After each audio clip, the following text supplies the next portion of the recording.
I woke up to find myself transmigrated into the role of a beat cop in a trashy melodrama novel. I had just responded to a call at Metropolitan General Hospital when I heard a furious roar coming from a VIP suite. It's just one kidney. Lily, why are you being so difficult? Jessica is your own sister. She'll die without it. All you're losing is a kidney and half your lifespan. Doctors and nurses in the hallway were trembling, none daring to intervene. I looked down at the NYPD badge hanging around my neck, then tapped the handcuffs on my waist. Was there no law and order here? Was the Constitution just a suggestion? Wait, isn't this the kind of major felony case that guarantees a promotion right before the end of the year? Without a second thought, I kicked the door open. Before the billionaire CEO, worth hundreds of billions, could even react, I twisted his arm behind his back and slapped the cold steel cuffs on his wrists. Mr. Damian Cross, I presume? You're under arrest for aggravated assault and illegal trafficking of human organs. You have the right to remain silent. The CEO was stunned. Do you know who I am? I own this entire city. Save it. Get in the squad car. I don't care if you're the president. You're squatting in a cell tonight. Get out.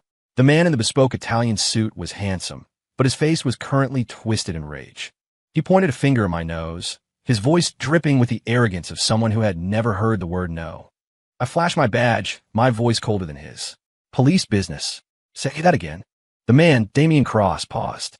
He seemed baffled that anyone on earth dared to speak to him this way. He looked me up and down, his eyes filled with disdain and a hint of curiosity. Police. He scoffed. He reached into his suit pocket, pulled out a checkbook, scribbled a signature, tore it out, and threw it in my face. Here's $1 million. Get lost. The paper fluttered past my cheek and landed on the floor. The surrounding medical staff gasped, their eyes full of fear. I bent down and picked up the check. $1 million. He hadn't even bothered to fill in a recipient. He left it blank for me. What a generous gesture. Damian thought I was intimidated. He lifted his chin higher. Too little? Make it 10 million. Just get out of my sight. I looked at him and smiled. Then, right in front of his face, I tore the check, money that would take a normal person a lifetime to earn, into confetti. Mr. Cross, you're now openly bribing a public official. Add that to the charge sheet. Damian's expression finally changed. You wouldn't dare. I didn't waste another word. With a standard takedown maneuver, I pinned the arm he tried to swing at me behind his back.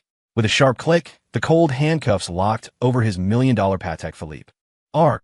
Damian cried out in pain, staring in disbelief at the metal on his wrists. You damn cop! Let me go! On the hospital bed, a pale woman suddenly let out a soft moan, looking like she was about to faint. This was Jessica Sterling, the white moonlight who needed the kidney.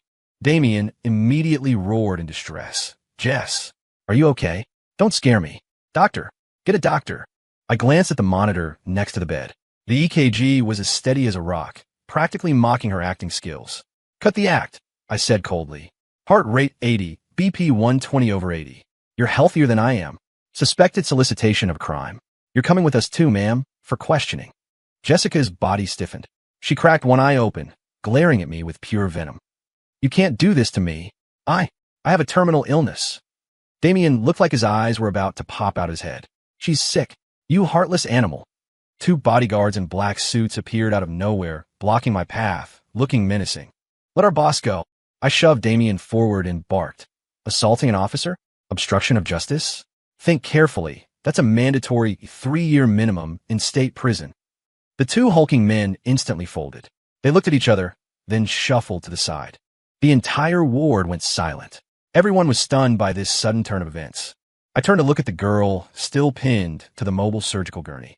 This was Lily Summers. She was wearing a thin hospital gown, her hair a mess, her eyes empty like a doll whose soul had been sucked out. I walked over, took off my NYPD windbreaker, and draped it over her shoulders. Don't be afraid, I said, trying to soften my voice. I'm Officer Jack Carter from the 12th Precinct. As long as I'm here, nobody is taking your kidney. Lily's eyelashes trembled. In her hollow eyes, a tiny spark of light seemed to ignite. She looked up, staring at me blankly. This was the first time anyone had stood up to protect her while she was being bullied by Damian Cross. And he was doing it with a forceful, unreasonable dominance she had never seen before.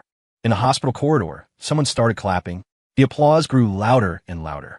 I escorted the still cursing Damian Cross toward the squad car under the gaze of the crowd. Once in the car, Damian was still ranting. I've memorized your badge number. Tomorrow, I'll make sure you vanish from the force. I slammed the door shut, cutting him off from the outside world. Inside the cruiser, Damien still hadn't grasped reality. I'll give you one last chance. Let me go now, and I can pretend this never happened. He adjusted his rumpled collar, trying to regain his air of superiority. Otherwise, I guarantee you will regret being born. I glanced at him and reached over to tap my body cam. The red light blinked steadily. Mr. Cross, please continue. Under the penal code, threatening a law enforcement officer is a felony. Every word you just said has been recorded and will be used as evidence in court. Damien's voice cut off abruptly. He stared at the small camera lens, his face alternating between green and white. When we got to the precinct and entered the interrogation room, his CEO act hit a wall of steel. He looked at the cold metal bench and frowned. What is this? Is this for dogs? Go get me an Italian leather sofa. Import only. I slammed the case file onto the table. Name, gender, age, social security number. Damien was shaken by my intensity. He instinctively wanted to lash out. Woman, you're playing with fire. He blurted out, only realizing halfway through that something was wrong, and swallowed the rest of the sentence. Oh, right, you're a guy. I looked at him expressionlessly. Damien Cross, don't play games. I ask, you answer. Did you, at 10 a.m. this morning, inside the VIP ward of Metropolitan General, attempt to force Ms. Lily Summers to undergo a kidney transplant surgery? Damien sneered. I didn't force her. She volunteered. Jessica is her sister. Giving a kidney to her sister is simply the right thing to do. I almost laughed at his legal illiteracy. First, under the National Organ Transplant Act, there is no such thing as volunteering when coercion is involved. Any form of live organ trading or coerced donation is a federal crime. Second, according to our investigation, Jessica Sterling and Lily Summers are not legally sisters. They're just two orphans you sponsored. There is no familial obligation. Third, and most importantly, you used violence and threats to force Ms. Summers onto that operating table. That constitutes attempted aggravated mayhem and kidnapping. With the charges stacking up, you better decide now which brand of license plates you want to make in prison. Damien obviously didn't get my joke, but he understood the severity of the situation. His face finally darkened. I want my lawyer. Give me Alan Sharkey, the shark. I'm going to sue you. I'll sue you until you're bankrupt and rotting in jail. I took a calm sip of my coffee. Fine. In a nation of laws, you have the right to an attorney. But let me remind you, when the lawyer gets here, he has to talk law, not money. In the next room, Lily Summers was giving her statement. The officer in charge was a gentle female colleague, patiently guiding her. Through the one-way glass, I could see her thin shoulders trembling. She was crying. Between sobs, she recounted years of imprisonment and abuse by Damien Cross. He wouldn't let her go to school, wouldn't let her make friends, treated her like property. If he was happy, he'd smile. If he was mad, he'd lock her in a dark room. My female colleague's eyes turned red as she listened, constantly handing over tissues. My fist clenched as I listened. I walked back into the interrogation room and added a few more lines to Damien Cross's charge sheet. False imprisonment, domestic battery, torture. Damien looked at the long list of charges and finally felt panic. This is slander. I ignored him and signaled my colleague. Time's up. Take him a holding so he can cool off. Damien was dragged into the temporary holding cell. Inside, there were already a few thugs locked up for a bar fight. Seeing Damien in his designer clothes, the group circled him with unfriendly eyes. Yo, looks like a rich boss dropped in. Hey boss, got any cash to spare? Damien had never seen a scene like this. He backed away in terror. Don't come any closer. Do you know who I am? I'll have you all. Before he could finish his threat, a guy with bleached hair shoved him, slamming him against the wall. That arrogant CEO aura shattered instantly. I watched this on a monitor and shook my head. The law is the best cure for the entitled. I wondered if that ace attorney could actually fish him out. Alan Sharkey, the city's most notorious defense lawyer, arrived. He was wearing a sharp Armani suit, gold-rimmed glasses, and walked with a swagger, trailed by two paralegals. He radiated confidence. The moment he walked in, he got straight to the point. My client, Mr. Damien Cross, has been treated unfairly. I demand his immediate release on bail, and we reserve the right to pursue legal action against the officers involved. His voice was resonant, carrying an undeniable authority. I didn't say a word. I just plugged a USB drive into the computer. The large screen in the interrogation room lit up with high-definition footage. It was the body cam video from the hospital. Damien's line, "It's just one kidney. All you're losing is a kidney and half your lifespan," played out with crystal clarity. Next came the footage of him trying to bribe me with the check. Then, the medical examination report for Lily Summers. The photos were shocking. Old scars layered over new ones, bruises purple and blue. Finally, there was Lily's tearful testimony. He locked me in the basement and didn't give me food for 3 days just because I said hello to a male waiter. He threw my cat off the balcony just because I held the cat longer than I held him. Sharky's expression shifted from supreme confidence to shock, and finally to a heavy gravity. He pushed up his glasses. The look in his eyes was complicated. After watching all the evidence, he remained silent for a full minute. Then, he turned and walked toward the interview room where Damien was held. Mr. Cross, his voice was tired and raspy. This time, we are in a very bad spot. The evidence is solid. The prosecution is extremely well prepared. Even for me, the best I can do is fight for a plea deal with probation. Inside, Damien exploded in rage. Probation? I pay you millions, and you get me probation? What do I pay you for? Useless trash. Sharky's mouth twitched.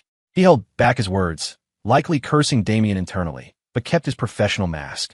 Just then, the sound of weeping drifted from the precinct entrance. Jessica Sterling had arrived. She was wearing a white dress, no makeup, face pale, looking like a strong breeze would knock her over. "Officer, please, I beg you, let Damien go," she cried with the beauty of a tragic heroine. "It's all my fault. I have end-stage uremia. I'm dying." Damien was just desperate. That's why he did something foolish.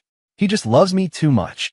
Among the onlookers in the lobby, some people began to waver, whispering to each other. "Oh, so that's it? That's understandable then." Yeah, he was just trying to save a life. I looked at her, my heart completely unmoved. Still playing this game? I immediately dialed the contact at the city hospital, Dr. Lewis, the head of the ER, and put it on speaker. "Hey doc, need a favor. I've got a lady named Jessica Sterling here, claiming she has end-stage uremia. Any records on her?" On the other end, Dr. Lewis's boisterous voice rang out. "Jessica Sterling? No bell rung. We don't have that name in the chronic kidney disease registry. End-stage? Impossible. If she were that far gone, she wouldn't last 3 days without dialysis. How is she running to a police station? Hold on, let me check today's intake records. Oh, here we go. EKG, blood panel, kidney function. Wow, this girl is as healthy as an ox. Her kidney function is better than mine. Uremia? Please. She probably just spiked her blood sugar from drinking too much bubble tea." Dr. Lewis's loud voice echoed clearly through the entire lobby via speakerphone. The atmosphere instantly became incredibly awkward. Everyone's eyes focused on Jessica. Jessica's face turned the color of raw liver. Her legs went weak, and she prepared to use her old trick, fainting. I spoke up leisurely. "Don't bother fainting. If pinching your philtrum doesn't work, I've got a fresh canister of pepper spray. 1 spritz guarantees you wake up, though it stings a bit." Jessica shuddered and immediately stood up straight, not daring to faint. Standing to the side, Lily Summers watched this farce. Her eyes shifted from initial sorrow to complete disillusionment. The so-called sister, the so-called terminal illness, it was all a lie. Her years of suffering and silence were just a joke. And the man locked up in the interview room was still shouting through the glass. Jess, don't be scared. They wouldn't dare touch you. Jess is frail. You animals can't treat her like this." My head started to throb. Brain damage is also a condition. I suggest you get checked at the psych ward. I waved to the officers at the door. Take Ms. Sterling in for questioning. Suspected fraud and solicitation. I wondered what expression Damien would have when he saw his beloved white moonlight locked up in the holding cell next to him. The incident blew up, and the Cross family's influence finally kicked in. A call went straight to the police chief. Soon, my station commander called me into his office. Commander Lee was a good man, close to retirement, but right now his brow was furrowed deep. "Jack," he offered me a cigarette, which I waved away. "The Cross family called downtown. They're saying this is just a domestic dispute, and we shouldn't blow it out of proportion. They want him released. What do you think?" He rubbed his hands together, looking conflicted. I pulled a dog-eared copy of the penal code from my pocket and slammed it on the desk. "Commander, check section 120. 25, assault in the first degree. Check the statutes on human trafficking. Is carving out a kidney a domestic dispute? This is a violent felony of the highest order." My voice wasn't loud, but every word hit the floor like lead. I wear this badge. Today, I don't care if it's the Cross family or the governor himself calling. I am not releasing this man. Commander Lee looked at the fire in my eyes and paused. He seemed to see a younger version of himself. That fearless grit. He was silent for a moment, then slapped his thigh. "Good. Hell, I'm retiring soon anyway. What do I have to fear? Jack, you go for it. If anything happens, I'll take the heat. Our precinct's Precinct of the Year award depends on this case. My heart warmed. I saluted him. Yes, sir. I won't let you down. Just as I walked out of the commander's office, I saw an old man in a butler's uniform walking in, carrying a massive suitcase, flanked by 2 bodyguards. He walked straight up to me and bowed slightly. Officer Carter, the master sent me to clear up the misunderstanding between Mr. Cross and Ms. Summers. He opened the case. Inside were stacks of neatly arranged, brand new $100 bills. This is $5 million in cash. As long as Ms. Summers agrees to a settlement, this money is hers. Additionally, there's a small token of appreciation for you and your precinct. He smiled with implied meaning. I looked at him, stone-faced. Excellent. I waved my hand, signaling several colleagues. Evidence and witness secured. Attempting to bribe a public official with a substantial amount. Cuff them all. The smile on the butler's face froze. Officer Carter, what is the meaning of this? It means anyone involved with the Cross family isn't going anywhere. At the same time, Lily Summers received a phone call. It was from the Cross family's legal team. Ms. Summers, I advise you to think clearly. If you insist on pressing charges against Mr. Cross, the family has ways to make sure you can't survive in New York or anywhere in the country. Your family, your friends, anyone connected to you will pay the price for your decision today. A naked threat. Lily's face went pale instantly. The hand holding the phone shook violently. She was scared. She was afraid of dragging down the people around her. She instinctively looked at me, her eyes full of helplessness and fear. I walked to her side, blocking the line of sight between her and those hostile stares. My back wasn't massive, but in her eyes, it looked like an immovable mountain. She remembered the suffering of the past years, the despair in the hospital room, and the warmth of the NYPD jacket Jack had draped over her shoulders. A courage she had never felt before surged from her heart. Why? Why could the wrongdoers be so arrogant? Why did the victims have to live in fear? I will not settle. Lily suddenly rushed forward, shouting with all her might at the Cross family lawyers and the butler. I'm pressing charges, not just for the kidney, but for the false imprisonment, the beatings, the abuse, everything. I'm suing him for everything. Her voice echoed through the precinct lobby, sharp and absolute.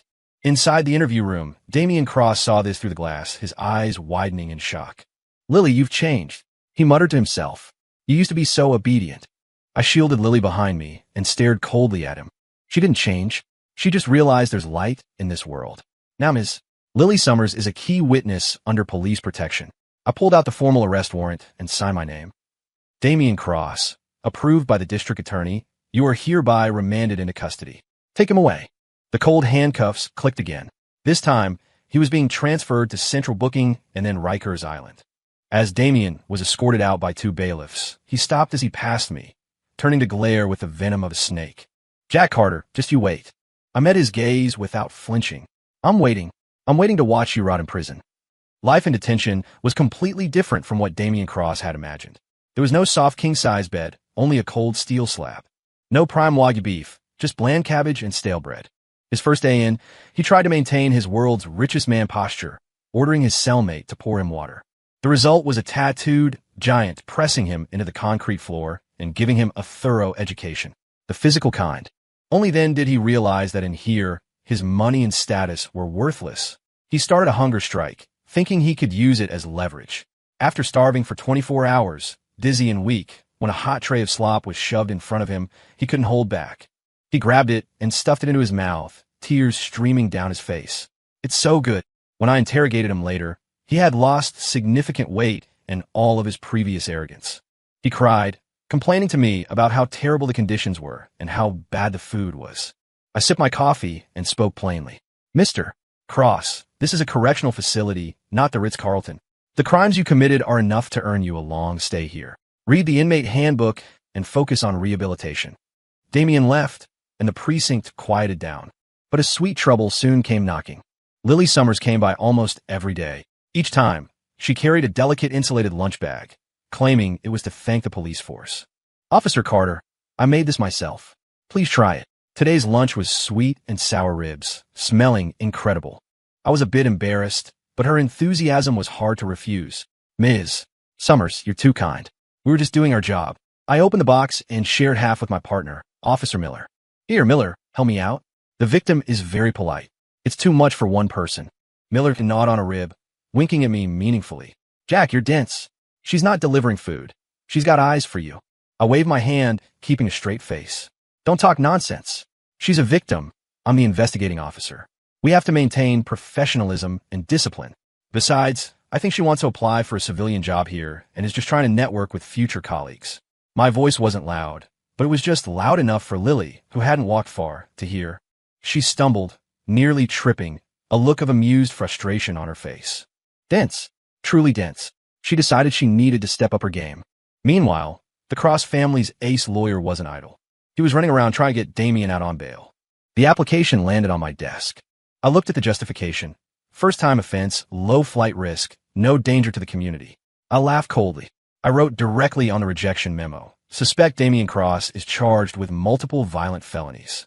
High probability of continued danger to society. Reference. Organ harvesting threats. Significant risk of witness tampering and evidence destruction due to financial resources. Bail opposes public interest. Recommendation. Denied. Bail denied. When Sharky saw my notes, he looked like he was about to have a stroke.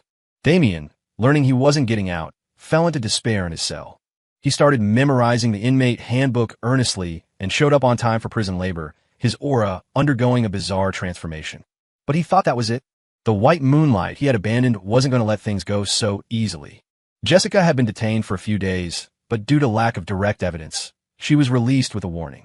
However, without Damien's money, her life plummeted. She went from a socialite surrounded by luxury to being unable to pay rent. She blamed everything on me and Lily. Soon, a trending topic hit Twitter and TikTok. Hashtag police brutality, hashtag corrupt cop protects mistress. Beneath the hashtag was a tearful essay. The author claimed to be Damien Cross's true fiancé, accusing an officer named Jack Carter of abusing his power, using excessive force, and torturing a suspect just to help his side piece, Lily, climb the social ladder. The post included photoshopped images. One showed me looking demonic while pinning Damien down. Another showed Lily and me looking intimate. Jessica even went on Instagram Live, crying tragically, talking about her terminal illness and how she was framed by the homewrecker and the dirty cop. The internet mob ignited instantly. WTF? Is there no justice? Do cops just do whatever they want? What's this Jack Carter's badge number? I'm reporting him. Poor girl. That homewrecker is shameless. Justice for Damien. Fire the dirty cop. Overnight, I became a public enemy. The station's phones were ringing off the hook with complaints and threats. Internal Affairs called to ask questions. Lily was frantic, pacing like a cat on a hot tin roof, clutching her phone. Officer Carter, how can they twist the truth like this? I'm going online to explain. I was calmly brewing tea and stopped her. Don't rush. Let the bullet fly for a moment. The internet isn't a lawless zone. The higher they jump, the harder they fall. I took a slow sip of tea, then called the cybercrimes unit at headquarters. Hey Sarge, need a favor. Trace the IP addresses and funding sources for the bot farm boosting that hashtag. Yeah, the one bashing me. The cyber unit was efficient. 30 minutes later, a detailed report hit my inbox. All evidence pointed to a shell company, and the owner was none other than Jessica Sterling. I smiled. Time to close the net. Using the precinct's official account, I started a live stream. Title: Official Statement Regarding the Police Brutality Allegations. The moment the stream started, hundreds of thousands of viewers flooded in. The chat was filled with hate. I didn't waste breath. I went straight to the evidence. Citizens, hello. Regarding the false accusations online, here is the clarification. First, please watch this video. I projected the raw body cam footage, sensitive parts blurred, onto the screen. Damien's arrogant rant about taking the kidney, the bribery attempt, the bodyguards threatening me. It was all there. Public opinion flipped instantly. Holy crap, just a kidney? Is he human? I take back what I said about the cop. That CEO is a psycho. Officer Jack is a hero. Lock that scum up. That woman in the white dress deserves an Oscar for acting. I presented the second piece of evidence. Second, regarding Ms. Sterling's terminal illness. Here is the medical report from Metropolitan General. As you can see, her vitals are better than most of yours. Finally, regarding the claim that I am protecting a mistress, evidence from cybercrimes shows that Ms. Sterling used a shell company to hire bot farms to spread libel against myself and Ms. Summers. This constitutes disorderly conduct and criminal libel. I looked into the camera, my voice calm but powerful. Furthermore, we have discovered that over the past 3 years, Ms. Sterling used medical expenses as a pretext to defraud Mr. Cross of over $50 million. This constitutes grand larceny and wire fraud. The chat exploded. 50 million? Damn, that's faster than robbing a bank. She treated this like an ATM. Plot twist of the year. NYPD for the win. I ended the stream, grabbed my team, and an arrest warrant. Time to invite the other protagonist to reunite with her lover in a cell. When I knocked on the door of Jessica's apartment, she was still reveling in the success of her cyberbullying campaign. Seeing me, she tried to scream. What are you doing here? You dirty cop. I flashed the cuffs. Ms. Sterling, you're under arrest for harassment, libel, and grand larceny. Come with us. Mr. Cross is waiting for you in lockup.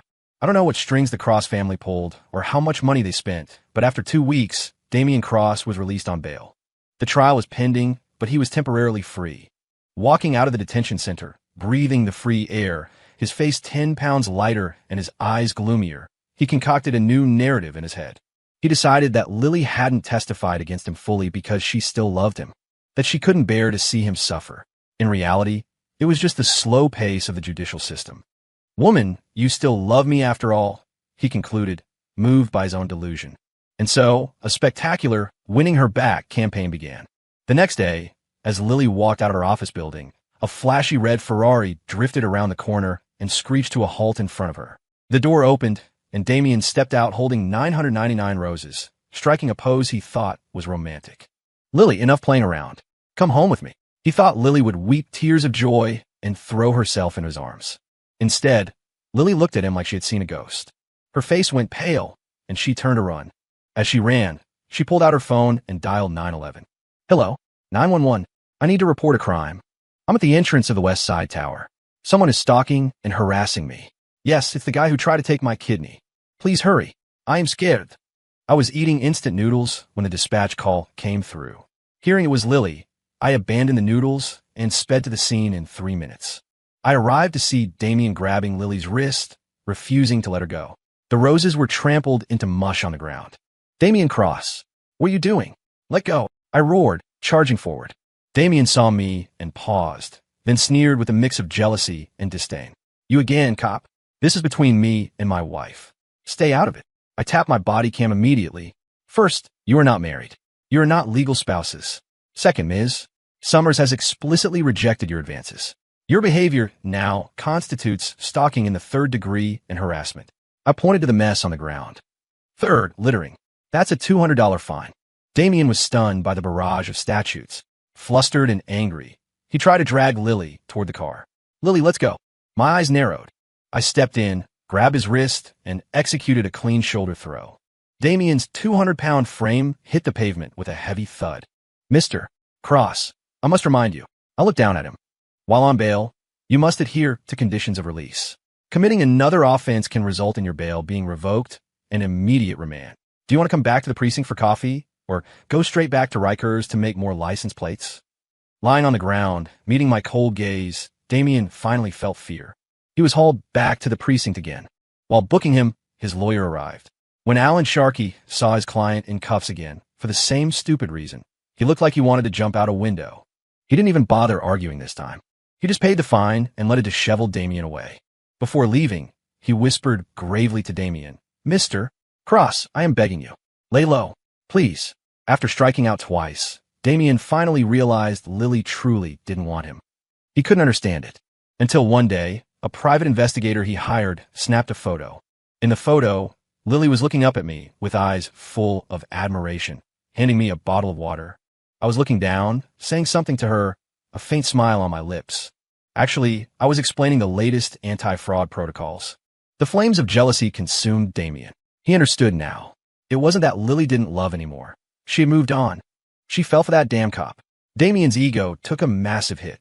He, the CEO of Cross Industries, a master of the global economy, losing to a broke police officer. Unforgivable. He decided to target me. If force didn't work, he'd use money. In his world, there was no problem money couldn't solve. If there was, it just meant you didn't use enough. He invited me to meet at a high-end private club. I took the call, thought about it, and went. Of course, wearing a wire and body cam. In the private room, Damian sat on a sofa. On the table in front of him lay a black card. Officer Carter, name your price. He looked triumphant. Leave Lily Summers and drop all charges against me. This card has no limit. The money inside is enough for you and your family to live like kings for generations. I picked up the legendary black card, weighing it in my hand. Mr. Cross, do you know what you're doing right now? Damien thought I was haggling and laughed scornfully. I know. A transaction. I shook my head. No. Under federal law and state penal codes, this is bribery of a public servant. Since the amount is significant, it's a Class C felony. Minimum 5 years, up to 15. I pointed the camera at him and the card. Guess if this amount qualifies for the maximum sentence? Damien's face froze. Are you stupid? You don't want money. He couldn't believe his ears. I slammed the card back on the table. My integrity is not for sale. And let me reiterate, Lily Summers is an independent, whole human being. She is not a piece of merchandise to be traded. Respect her, and respect yourself. You. Damien was humiliated and furious, shaking with rage. Just then, a soft sob came from behind the room's divider. Lily walked out, eyes red. She had heard everything. She hadn't trusted me to meet him alone, so she had followed me. Seeing her, Damien grew even angrier. Great. You two conspired to set me up. He pointed at me, then at Lily. Jack Carter, you will regret this. And you, Lily, you traitor. He stormed out. I picked up the black card, bagged it as evidence for internal affairs and the district attorney, and formally requested a task force to investigate the funding sources of Cross Industries. Lily looked at me, stars in her eyes. She couldn't hold back anymore. She rushed over and hugged me from behind. Officer Carter, I like you. The girl's soft body and warm breath made me freeze instantly. In my 25 years, I'd never been confessed to, let alone this directly. My face turned beet red uncontrollably. I stammered, my mind blank. Ms. Summers, please calm down. Wait, fraternizing with a witness. Wait, no, interfering with a marriage. No, wait, I'm single. Let's just file the report first. The investigation into Cross Industries yielded results quickly. The Economic Crimes Unit found that beneath the glossy surface, the company was riddled with tax evasion and money laundering. With solid evidence, the court issued an asset freeze. Damien Cross snapped. His money power, which he was so proud of, had completely failed in this nation of laws he so despised. His company was finished. He was facing life in prison. In despair, he chose the stupidest, most insane path. Desperate measures. He was going to kidnap Lily and force my hand. That day, I was working late at the precinct on an urgent case. Lily texted me, saying she was home. I replied, stay safe, and went back to my paperwork. By the time I finished, it was 11:00 p.m. I habitually went to text Lily goodnight, but realized she hadn't replied to my last message. A bad feeling hit me. I called her, straight to voicemail. My heart dropped. I immediately pulled the surveillance feed from her apartment complex. The footage showed her arriving at the gate around 9:30 p.m., but she never made it inside. Two men dragged her into a black van. My pupils constricted. I immediately activated the tracking on the anti-fraud app one had installed on her phone. It had a hidden GPS feature. The red dot was blinking at an abandoned cement factory on the outskirts of the city. Almost simultaneously, my phone rang. Unknown number. I answered. It was Damien's cold voice. Jack Carter, I have your woman. If you want her alive, come to the Southside Cement Factory. Alone. No cops. No guns. Or you can come collect her body. I listened to the phone, a cold sneer forming on my face. What year is this? Still playing these cliches from bad cop movies? Does he think police are idiots? While keeping him on the line to stall, Damien, calm down. It's not too late to turn back. Kidnapping is a federal crime. I used my burner phone to text the SWAT commander. Courts, Southside Cement Factory. Suspect, Damien Cross. Hostage, Lily Summers. Suspect volatile, armed. Request SWAT immediate deployment. Inside the gloomy, damp factory, Damien held a knife to Lily's pale cheek. He was raving mad. See, Lily? He doesn't dare to come. To him, that badge is more important than you. In this world, only I truly love you. To his surprise, though fear showed on Lily's face, her eyes were unusually steady. You're wrong. She looked at Damien and spoke clearly. Officer Carter is definitely coming to save me. He told me, if you're in danger, don't panic. Trust the system, trust the police. Just then, the wail of sirens pierced the air, growing louder by the second, followed immediately by the heavy thumping of a helicopter rotor. Beams of blinding light cut through the factory windows from all directions, turning night into day. I stood on top of an armored Bearcat vehicle, holding a megaphone, my voice booming through the facility. Listen up in there. Damian Cross, you are surrounded. Drop your weapon and release the hostage immediately. I repeat, drop the weapon and release the hostage. Surrender now for leniency. Damian looked at the sea of red and blue flashing lights outside, heard the chopper overhead, and completely broke down. What? He screamed hysterically. Why is this happening? This isn't how the script goes. You're supposed to come in alone. You're supposed to kneel and beg me for your woman. Then I humiliate you and kill you. How did the cops get here so fast? I watched him through a sniper's scope, cold and detached. Idiot. Going in alone is for movies. In reality, we call that cowboying, and it gets you suspended. We believe in teamwork and overwhelming firepower superiority. I spoke calmly into my headset. Sniper 1, 2, target acquired. Green light on my mark. Breach Team Alpha, Bravo, set charges on east and west entries. On my command. 3, 2, 1, execute. Seeing this, Damian went fully berserk. He grabbed Lily, intending to use her as a human shield for a final stand. Stay back, or I'll kill her. Just as his knife moved toward Lily's throat, she suddenly dropped her weight, ducking down, and kicked backward with everything she had, aiming right between his legs. It was the simplest, most effective move I taught her in self-defense class. Ugh, Damian let out a sound that didn't sound human, doubling over in agony. Almost instantly, boom, boom. 2 windows shattered as SWAT teams breached. Flashbangs rolled in. The blinding white light and deafening bang incapacitated Damian instantly. Wearing full tactical gear, I was the first one in. I executed a perfect takedown, pinning the writhing Damian to the concrete floor. Cold handcuffs locked onto his wrists for the third and final time. Damian Cross. Kidnapping, attempted murder, RICO violations. I leaned close to his ear and whispered so only he could hear. Congratulations. You're never seeing the sun again. Crisis averted. Lily couldn't hold on any longer. She collapsed into my arms, sobbing uncontrollably. This time, I didn't push her away. I gently patted her back, letting her tears soak my tactical vest. It's okay. It's over. Damian was hooded and dragged out. He was still screaming in denial. I am a protagonist. I am a master of this world. Let me go. The script is wrong. I frowned and turned to a colleague. Before booking him, get a psych eval. Guy's read too many bad novels. Scene secured.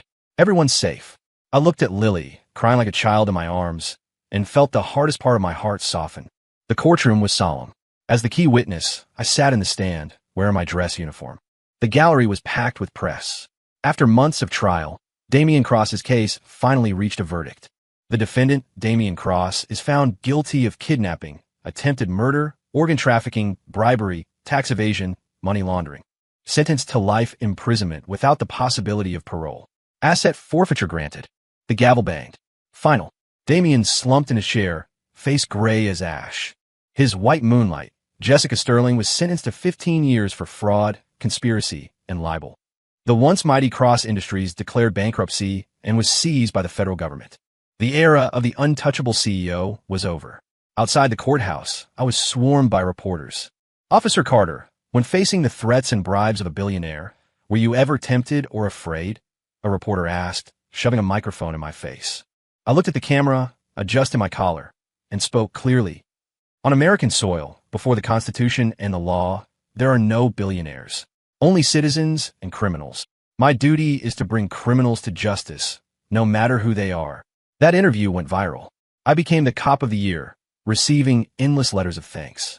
Lily Summers started her new life. She sold every luxury item Damian had ever given her and donated the proceeds to a new nonprofit, the Anti-Abuse Foundation. She cut her hair short, started wearing sharp business casual, and the fear in her eyes was replaced by confidence. And due to my performance, I received a Medal of Valor and a promotion to sergeant at the 12th Precinct. Commander Lee slapped my shoulder, grinning ear to ear. Jack, you got a bright future. He winked and nodded toward the door. Case closed, promotion secured. Is it time to solve your personal case? I followed his gaze. Lily was standing in the sunlight outside the precinct, smiling at me. My face heated up again. Lily didn't become a civilian employee. She passed her exams and became a social worker, so we became colleagues in a broader sense. We started dating, though our dates were unique. First date, shooting range. I taught her stance, grip, and trigger control. Second date, a lecture on the new penal code amendments at the police academy. Lily took notes while whispering, Jack, Who goes to a law lecture for a date? I kept a straight face. It's romantic. Knowledge is power. The law is the foundation of our future. She laughed, but listened through the whole thing. Once we were walking down the street and saw a purse snatcher. Before I could move, Lily sprinted ahead. With a beautiful takedown, she pinned the thief to the ground. Her form was so perfect, I wanted to applaud. I cuffed the guy and looked at her in surprise. Not bad, Summers. Nice moves. Lily lifted her chin proudly. Well, you are what you eat. Or who you date. We walked home holding hands under the sunset. I looked at her profile, lit by the evening glow, and my heart hammered in my chest. I stopped, took a deep breath, and finally gathered the courage to say what I'd been holding back. Lily, yeah, after careful consideration by me personally, I've decided to assign you a long-term undercover assignment. What assignment? From now on, your personal safety is under my exclusive jurisdiction. Your remaining years are officially within my precinct. Do you accept? Lily paused, then broke into a radiant smile. Reporting for duty, Sergeant Carter. I accept. Far away, behind high prison walls, Damian Cross was sweating over a license plate press. I looked at the laughing girl beside me and felt a deep peace. Even though I ended up in a crazy melodrama, as long as you carry the law in your heart, justice prevails anywhere. Just then, my radio crackled. It was a dispatch call. Sergeant Carter, we have a 10 to 15 at the financial district. Some guy is throwing money from a helicopter to propose. It's causing massive gridlock and a public disturbance. I chuckled. The legal illiterates in this world really are endless. I squeezed Lily's hand, my eyes sharpening. Let's go, partner. Roll out. Let's go teach them what law and order means. Story complete.